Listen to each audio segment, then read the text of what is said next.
नमस्कार दोस्तों, सिलेक्शनपुर में एक बार फिर से आप सभी का स्वागत है। कैसे हैं आप लोग? आशा करते हैं आप स्वस्थ एवं खुश होंगे। जैसा कि हम यूपीएसआई का हिंदी पढ़ रहे हैं और हिंदी में हमने अभी तक हिंदी एवं भाषा का उद्भव एवं विकास पढ़ा। अब तक हमने लगभग 3 कक्षाएं कर ली हैं, जिसमें हमने भाषा से संबंधित सभी बेसिक्स जानकारियां प्राप्त कर ली हैं। अगली जानकारी जो है, अब हम आएंगे क्वेश्चन पे। ठीक है, जैसे कि हमने पहले क्या क्या पढ़ा था। हमने पहले पढ़ा था पहले नंबर पे भाषा का विकास। पहली कक्षा में जो हमने पढ़ा था वो भाषा का विकास पढ़ा था। ठीक है, इसके विकास क्रम के बारे में अगर हम बात करें, जैसे पहले थोड़ा थोड़ा बातें कर लेते हैं, फिर आगे हम क्वेश्चन पे आते हैं। इसके विकास क्रम में बात करें तो इसका जो विकास, जैसा कि हमने पढ़ा चुका है कि इसका विकास क्रम संस्कृत से होता है। उसके बाद आता है पाली, आता है प्राकृत, आता है उसके बाद अपभ्रंश आता है। ठीक है, उसके बाद सुरसैनी आता है, उसके बाद खड़ी बोड़ी। ऐसे जो है इसका विकास क्रम हमने पढ़ लिया। दूसरे नंबर पर जो हमने पढ़ा था, इसकी जो उपभाषा थी, उपभाषा के बारे में पढ़ा था। उपभाषा को हमने उपभाषा के बारे में हमने बताया था कि इसकी जो है 5 उपभाषाएं हैं। जैसे पहले नंबर पर पश्चिमी हिंदी,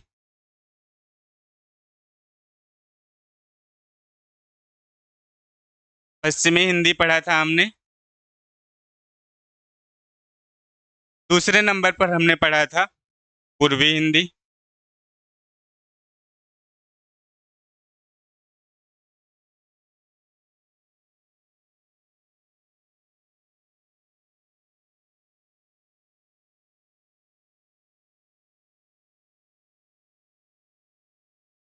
तीसरे नंबर पर हमने पढ़ा था बिहारी हिंदी। चौथे नंबर पर हमने पढ़ा था राजस्थानी हिंदी। पांचवें नंबर पर हमने पढ़ा था पहाड़ी हिंदी। ठीक है, हमने पहले पढ़ा था भाषा। भाषा में हमने उसके शुरुआती क्रम बताए थे। इसके बाद हमने पढ़ा था उपभाषा। उपभाषा के अंतर्गत कुल 5 उपभाषाएं आती है, जैसे पश्चिमी हिंदी, पूर्वी हिंदी, बिहारी हिंदी, राजस्थानी हिंदी एवं पहाड़ी हिंदी। उसके बाद अगला जो हमने पढ़ा था, इसके अंतर्गत अगली कक्षा में हमने पढ़ा था कि पश्चिमी हिंदी और पूर्वी हिंदी, बिहारी हिंदी के अंतर्गत आने वाली समस्त बोलियों के बारे में हमने पूरे डिटेल से पढ़ लिया है। अब हम क्वेश्चन के बारे में बात करेंगे। इससे पहले दोस्तों, हमारा जो है यूपीएसआई का क्लासेस जो है एकदम प्रत्येक दिन जो है 6 बजे शाम में आ जाएंगी। ठीक है, दूसरी बात, आप नियमित रूप से बने रहें। यूपीएसआई में अपनी एक सीट सुनिश्चित करें। एक नासिर काजमी का एक प्रसिद्ध शेर है, वो कहते हैं कि यूं ही आबाद रहेगी दुनिया, हम न होंगे हम जैसा होगा। यानी हमारे जैसे कई लोग तैयारी कर रहे हो और पूरी मेहनत से कर रहे हैं, तो आप भी अपनी एक सीट सुनिश्चित करें यूपीएसआई 2025 में दरोगा बने। ठीक है, आइए अब हम क्वेश्चन के बारे में बात करते हैं। जैसा कि ऊपर आपको क्वेश्चन दिख रहा होगा। ठीक है,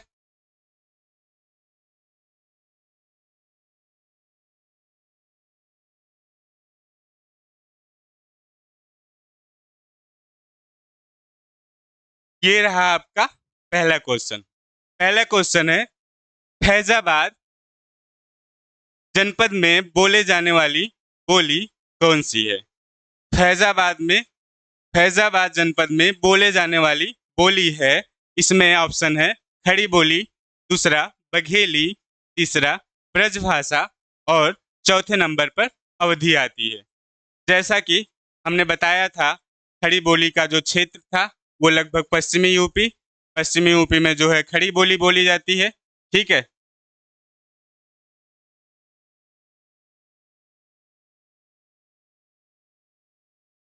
पश्चिमी उत्तर प्रदेश में जो है खड़ी बोली बोली जाती है। बघेली जो है बुंदेल के आसपास बोली जाती है। ब्रजभाषा, ब्रजभाषा जैसा जानते हैं आप, मथुरा के आसपास बोली जाती है, ऐसा हमने बताया था। अवधी, अवधी जो है फैजाबाद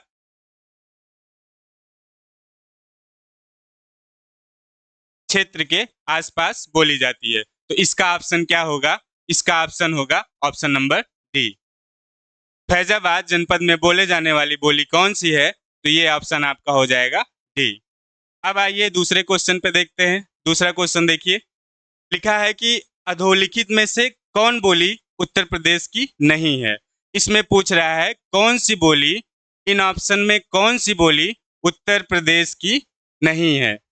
ऑप्शन नंबर 1 ब्रजभाषा, अवधी, भोजपुरी और बघेली। जैसा कि ब्रज का क्षेत्र हमने बताया मथुरा, मथुरा के आसपास का क्षेत्र जो कि उत्तर प्रदेश जिले में पड़ते हैं, उत्तर प्रदेश राज्य में पड़ते हैं। वैसे ही अवधी जो है, अवधी अभी हमने बताया कि फैजाबाद के आसपास क्षेत्र में बोली जाती है। ठीक है, तीसरा हमने बताया भोजपुरी है। भोजपुरी आपकी पूर्वांचल में, पूरे पूर्वांचल में या पूर्वी क्षेत्र में बोली जाती है। बघेली, बघेली जो है ये ऑप्शन सही होगा, यानी कि इनमें से कौन सी बोली उत्तर प्रदेश की नहीं है? ऑप्शन होगा आपका बघेली। ठीक है, तीसरे क्वेश्चन पे देखते हैं, कन्नौजी बोली किस जनपद में बोली जाने वाली बोली है? या कन्नौजी बोली किस जनपद में बोली जाती है? आपका ऑप्शन यहाँ है मेरठ, देहरादून, हरदोई। इसका ऑप्शन है मेरठ जनपद, हरदोई, या अगर यहाँ डी ऑप्शन देखें,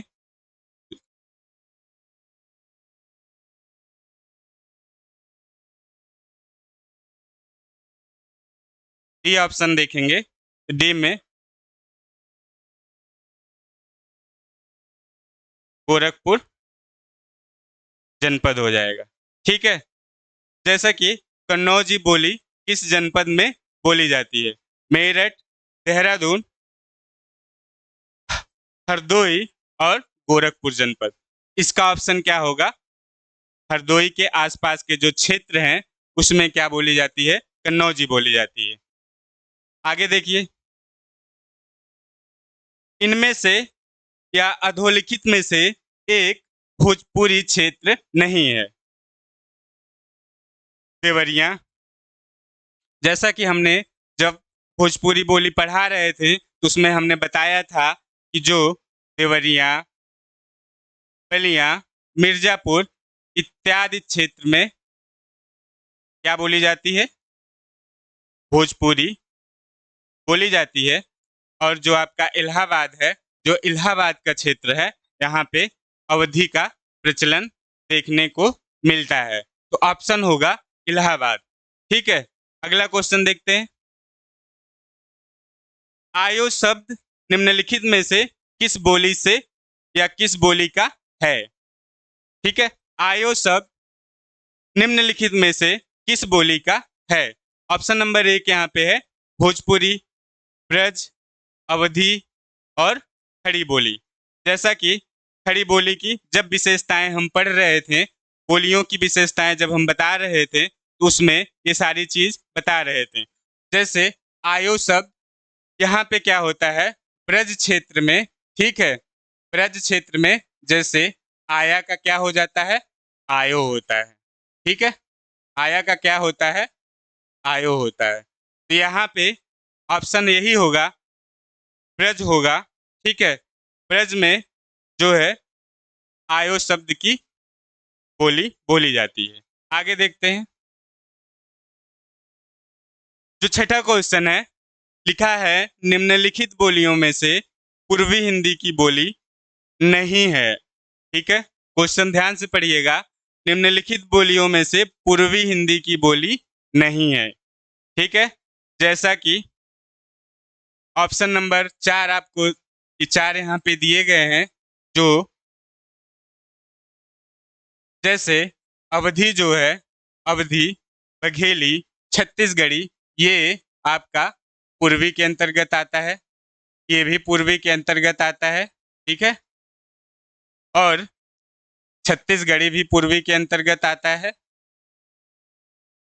जो भोजपुरी है, भोजपुरी आपका बिहारी हिंदी के अंतर्गत आता है। ठीक है, तो ऑप्शन नंबर आपका होगा सी, जो पूर्वी हिंदी के अंतर्गत नहीं आता है। ठीक है, अब बांगरू शब्द या बांगरू किस उपभाषा वर्ग की बोली है? बांगरू किस उपभाषा वर्ग की बोली है? यहाँ पे ऑप्शन पहला है आपका पश्चिमी हिंदी, बिहारी हिंदी, पूर्वी हिंदी और पहाड़ी हिंदी। ठीक है, पहाड़ी में जैसा कि आपको हमने बताया है, पहाड़ी में 2 आता है। एक आता है पश्चिमी पहाड़ी, ठीक है, दूसरा आता है मध्य पहाड़ी। पूर्वी हिंदी में जैसा कि बताए थे, अवधी, बघेली, छत्तीसगढ़ी आता है। बिहारी हिंदी में मगही, मैथिली और भोजपुरी आता है। इसी प्रकार पश्चिमी हिंदी की है। जैसे वांगरू किस उपभाषा वर्ग की है, तो वांगरू जो है पश्चिमी हिंदी की अंतर्गत आता है। जैसे इसमें क्या है, हरियाणा, हरियाणा या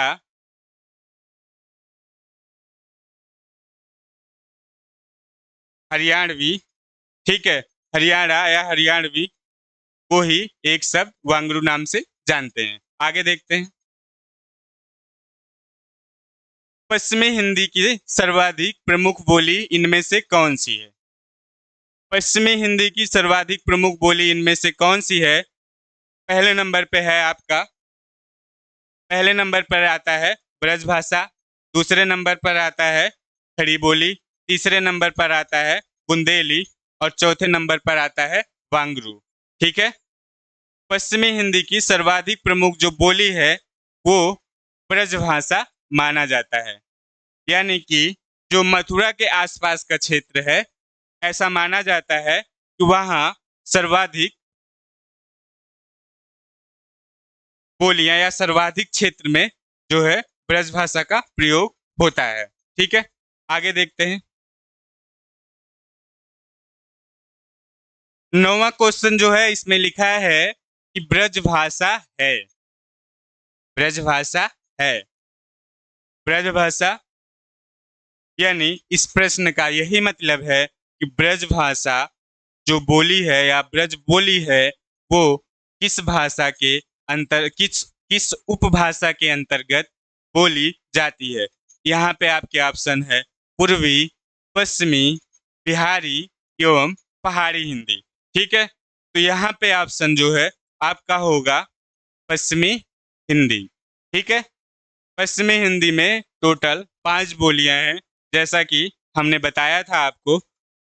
कौन कौन सी थी? खड़ी बोली, ठीक है, ब्रजभाषा, हरियाणवी, ठीक, बुंदेली और बघेली, ये आता है। अब आगे देखते हैं। आगे जो है 10वां क्वेश्चन बहुत इंपॉर्टेंट है। विनय पत्रिका की भाषा है, विनय पत्रिका की भाषा है, विनय पत्रिका की कौन सी भाषा है, ये क्वेश्चन आपका पूछा जा सकता है। ये इंपॉर्टेंट क्वेश्चन है। तो इसमें क्या है, ऑप्शन नंबर 1 ब्रजभाषा, भोजपुरी, अवधी, मैथिली। ठीक है, तो इसमें आपका ऑप्शन होगा ब्रजभाषा। विनय पत्रिका जो है ब्रजभाषा में लिखा गया था। विनय पत्रिका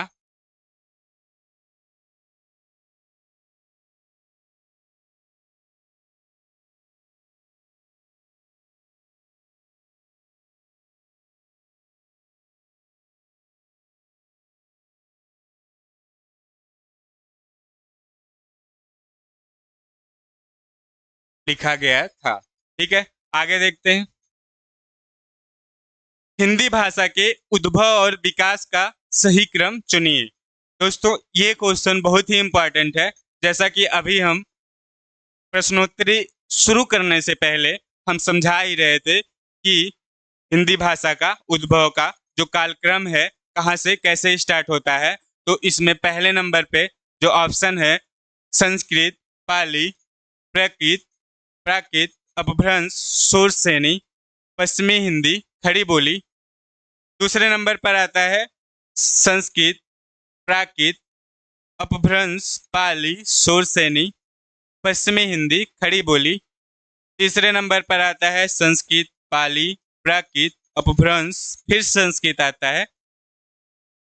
डी नंबर पे आता है जो है पाली, प्राकृत, अपभ्रंश, संस्कृत, शूरसेनी।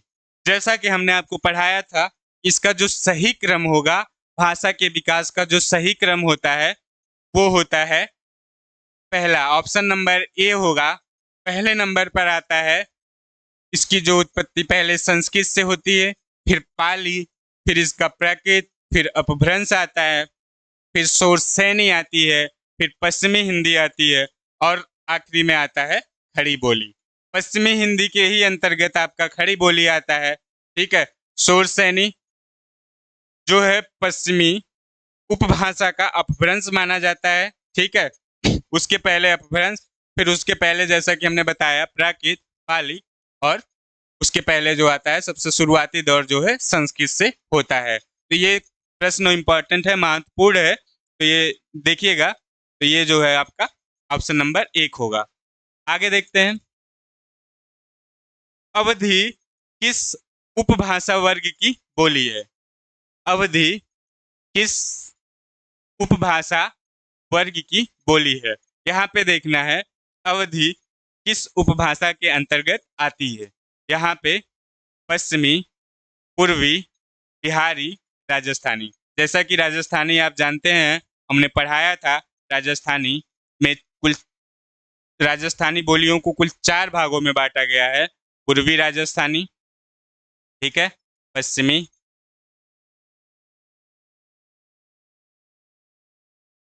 उत्तरी और दक्षिणी। ठीक है,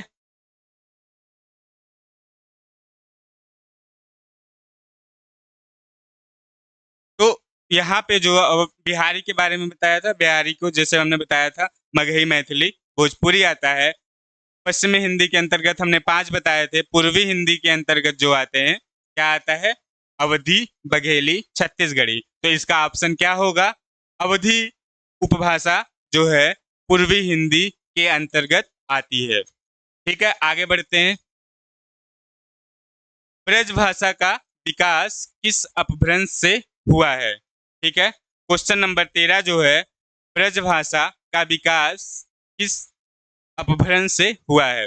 आपके ऑप्शन है शूरसेनी, पैचासी, मागधी और अर्धमागधी। हमने आपको बताया था कि जो जो पश्चिमी हिंदी के अंतर्गत जितनी भी बोलियां आती हैं, यानी 5 बोलियां आती हैं, वो पांचों शूरसेनी अपभ्रंश से होगा। तो आपको पहले पिछले क्वेश्चन में हम बता ही चुके हैं कि जो है ब्रजभाषा शूरसेनी हिंदी के शूरसेनी अपभ्रंश के अंतर्गत आता है, और शूरसेनी जो है उप उपबोली पश्चिमी हिंदी की उत्पत्ति माना जाता है। ठीक है, आगे देखिए। निम्न में से कौन सी बोली पूर्वी हिंदी के अंतर्गत नहीं आती है? यहाँ पे क्वेश्चन ध्यान से पढ़िएगा, पूर्वी हिंदी के अंतर्गत नहीं आती है। ठीक है, क्या बताना है? नहीं आती। जैसे छत्तीसगढ़ी, मगही, अवधी, बघेली।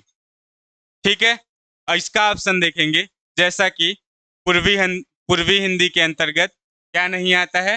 जैसा कि पूर्वी हिंदी के अंतर्गत ये आपका तीनों आ जाएगा। ठीक है, मगही, अवधी, बघेली, छत्तीसगढ़ी आ जाएगा, और जो मगही है, मगही नहीं होता है। ठीक है, पूर्वी हिंदी के अंतर्गत मगही नहीं आता है।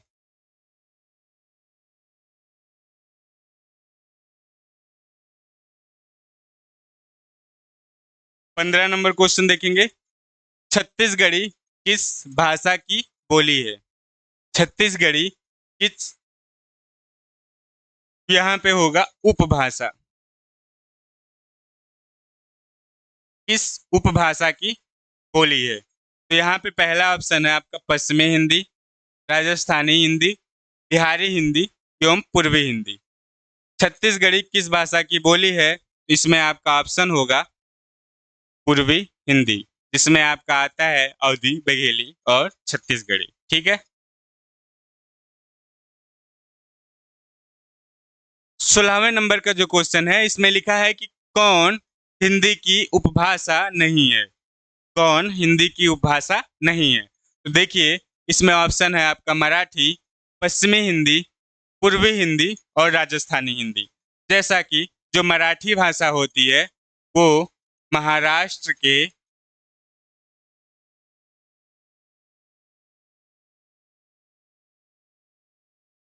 आसपास या महाराष्ट्र में बोली जाती है। तो ये तो आपका ऑप्शन बिल्कुल नहीं होंगे। पश्चिमी हिंदी, पश्चिमी हिंदी, पश्चिमी हिंदी जैसा कि हमने बताया, पश्चिमी हिंदी में कुल 5 बोलियां आती हैं। पूर्वी हिंदी में कुल 3 बोलियां आती हैं। ठीक है। राजस्थानी हिंदी में कुल कितनी बोलियां आती हैं? कुल 4 बोलियां आती हैं। ठीक है। तो ऑप्शन आपका है कौन हिंदी की उपभाषा नहीं है? तो ऑप्शन यही होगा कि मराठी आपका जो है उपभाषा नहीं है। पश्चिमी हिंदी, पूर्वी हिंदी, राजस्थानी हिंदी, जो 5 उपभाषा बताए थे उनमें से क्या है, मराठी नहीं आती है, इसलिए इसका ऑप्शन सही होगा और ये मराठी जो है उपभाषा के अंतर्गत नहीं आती है। ठीक है। अब देखेंगे निम्न में से कौन सी बोली पूर्वी हिंदी के अंतर्गत नहीं आती है। अब यहाँ देखेंगे पूर्वी हिंदी के अंतर्गत नहीं आती है वह कौन सी बोली है।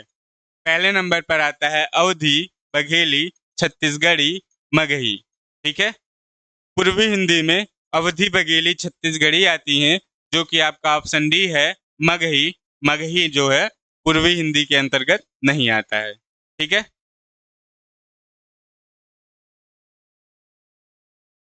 ऑप्शन नंबर 18 है पश्चिमी हिंदी के अंतर्गत कौन सी बोली बोली जाती है। आपके ऑप्शन है कन्नौजी, मेवाती, बघेली, मगही। पश्चिमी हिंदी के अंतर्गत कौन सी बोली जाती है?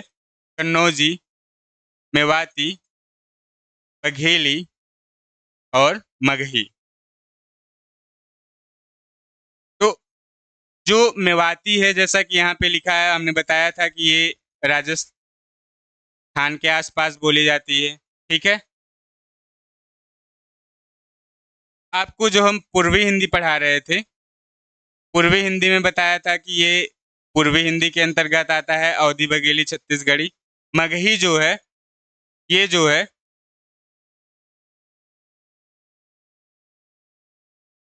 आपके ऑप्शन होंगे ये। ठीक है। आगे देखते हैं। निम्नलिखित में से कौन सी बोली राजस्थानी हिंदी के अंतर्गत आती है? कौन सी बोली राजस्थानी हिंदी के अंतर्गत आती है? नंबर 1 मगही, मेवाती, कन्नौजी, बघेली। हमने आपको चार्ट बना के समझाया ही था, मगही नहीं आएगी। जो कि मेवाती है, मेवाती राजस्थानी के अंतर्गत आती है। ठीक है। राजस्थान के अंतर्गत मेवाती आती है। ठीक है। आगे देखते हैं। मथुरा और वृंदावन की प्रमुखता कौन सी भाषा बोली जाती है? मथुरा और वृंदावन में कौन सी बोली बोली जाती है? हमने आपको पढ़ा चुका है संस्कृत। संस्कृत नहीं बोली जाती है। मारवाड़ी, मारवाड़ी जैसा कि मारवाड़ी शब्द से ही बताया था, कल हमने पढ़ाया था जब राजस्थानी भाषा पढ़ा रहे थे, उसमें पढ़ाया था कि जो मारवाड़ी जो है राजस्थान के अंतर्गत बोली जाती है या राजस्थानी हिंदी के अंतर्गत बोली जाती है। मराठी, मराठी जैसे नाम से ही लग रहा है कि यह महाराष्ट्र के आसपास की बोले जाने वाली बोली है। तो आपके जो ऑप्शन होंगे, ऑप्शन बी होगा ब्रज भाषा। ब्रज भाषा आपके मथुरा और वृंदावन के आसपास की बोली जाने वाली बोली है। ठीक है। बुंदेली, बुंदेली का क्षेत्र कौन सा है? बुंदेली का क्षेत्र इसमें दिया है पानीपत, सोनीपत, कुरुक्षेत्र, झांसी, जालौन, दतिया, उसके बाद आगरा, मथुरा, भरतपुर। ठीक है। तो इसमें आपके जो ऑप्शन होंगे वो झांसी, जालौन और दतिया होगा। ठीक है। बुंदेली के अंतर्गत आपका झांसी, जालौन और दतिया होगा। जैसा कि आगरा, मथुरा, भरतपुर हमने पढ़ाया था, ये सब आपका जो है ब्रज के अंतर्गत आ जाता है। जयपुरी, अजमेर, जोधपुर जो होता है ये आपका राजस्थानी हिंदी के अंतर्गत आता है। ठीक है। राजस्थानी हिंदी के अंतर्गत आता है। और जो झांसी, जालौन और दतिया है, दतिया का आसपास का जो क्षेत्र है ये आपका आता है बुंदेली के अंतर्गत। ठीक है। तो आपके ऑप्शन नंबर बी सही होंगे। आगे देखते हैं, अवधी बोली किस अपभ्रंश से विकसित हुई है? अवधी बोली किस अपभ्रंश से विकसित हुई है? हमने आपको पढ़ाया था जब पूर्वी हिंदी पढ़ा रहे थे। ठीक है। पूर्वी हिंदी में हमने बताया था कि पूर्वी हिंदी जो है अर्धमागधीय अपभ्रंश से विकसित होती है और इसके अंतर्गत कुल 3 बोलियां आती हैं। पहला क्या होता है? अवधी। दूसरा होता है बघेली। तीसरे नंबर पर आता है आपका छत्तीसगढ़ी। ठीक है। तो आपका ऑप्शन नंबर जो होगा वो होगा बी। ठीक है। अब आते हैं क्वेश्चन नंबर 23 पे। अवधी बोली से संबंधित जिला नहीं है। यहाँ पे ध्यान से पढ़िएगा कि अवधी बोली से संबंधित जिला जो है नहीं है। ठीक है। कौन सा नहीं है? सीतापुर दिया हुआ है ऑप्शन, रायबरेली दिया हुआ है, इलाहाबाद दिया हुआ है। जब हम अवधी पढ़ा रहे थे तो जो इसका क्षेत्र बता रहे थे उस क्षेत्र में हमने बताया था सीतापुर, रायबरेली और इलाहाबाद, जो कि अवधी बोली के अंतर्गत आते हैं। और आपका जो रामपुर का क्षेत्र है ये आपका कन्नौज के अंतर्गत आता है, जहाँ पे कन्नौजी बोली बोली जाती है। तो आपके जो ऑप्शन होगा वो होगा आपका रामपुर। ठीक है। अब आते हैं अगले क्वेश्चन पे। बादा और महोबा में बोली जाने वाली बोली का जो है क्रम क्या है? बादा और महोबा में बोले जाने वाली बोली का क्रम है, जैसा कि यहाँ ऑप्शन देख रहे हैं, बघेली और बुंदेली। ऑप्शन नंबर 2 है अवधी और भोजपुरी। तीसरे नंबर पर जो है ब्रज व बुंदेली और चौथे नंबर पर जो है कन्नौजी व भोजपुरी। तो बादा में जो बादा के आसपास जो बोला जाता है वो बघेली बोला जाता है और महोबा में जो है बुंदेली आसपास बुंदेली बोला जाता है। इसलिए आपका ऑप्शन नंबर क्या होगा? ऑप्शन नंबर 1 होगा। ठीक। अगले क्वेश्चन पे आते हैं। पूर्वांचल की मुख्य बोली कौन सी है? पूर्वांचल की मुख्य बोली कौन सी है? तो पूर्वांचल की जो मुख्य बोली है वो आपकी आती है भोजपुरी। ठीक है। पूर्वांचल की जो मुख्य बोली है वो भोजपुरी है। आगे देखेंगे, उत्तर प्रदेश की कौन सी बोली विदेशों में बोली जाती है? दोस्तों, कल हमने आपको पढ़ाया था कि जो है भोजपुरी ऐसी बोली है जो कि विदेशों में भी बोली जाती है। जैसा कि हमने नाम भी बताया था,